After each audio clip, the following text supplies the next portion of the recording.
Ate Mar, anong English ng anak na lalaki? Laki saan?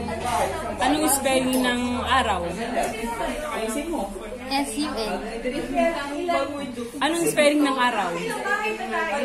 S-U-N. Pwede ka. Ang anak na lalaki, anong English ng anak na lalaki? San? Anong English ng araw? Anong spelling ng araw? S-U-N. Anong spelling ng araw? Ay, araw! Ano? A-R-A-W. Anong English ng anak na lalaki? San yan? Anong spelling ng araw? S-U-N. Anong spelling ng araw? A-R-A-W. Anong English ng anak na lalaki? San? Anong spelling ng araw? San? Anong spelling? Ay, ng araw? ano? S-U-N. Anong spelling ng araw?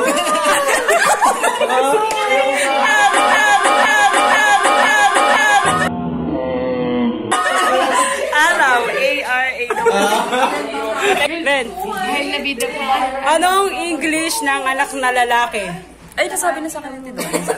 Saan? Alam mo na? Medyo. Hanggang dyan lang. Anong spelling ng araw?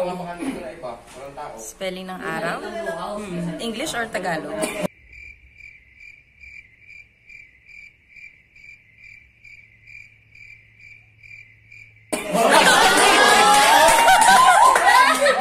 Sinabi ko nung anong spelling ng araw. English pa, English, Tagalog. Happy birthday! Sino pa nandyan? Son! Son, halika. Ha? Alin? Yung araw.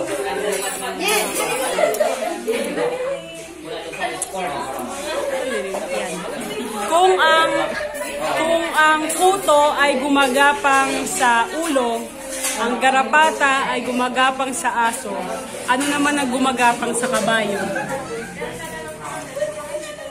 Ha? Ang matalino naman yan sobra ate. Ay, may tanong ako. Wag mo na kayo maingaya. Kung ang kuto ay gumagapang sa ulo, ang garapata ay gumagapang sa aso, anong gumagapang sa kabayo?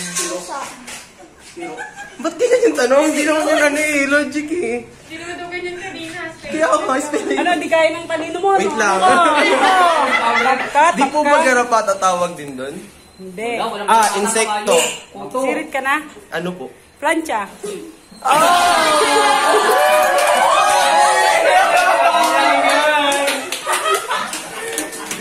Kala mo, mamaya.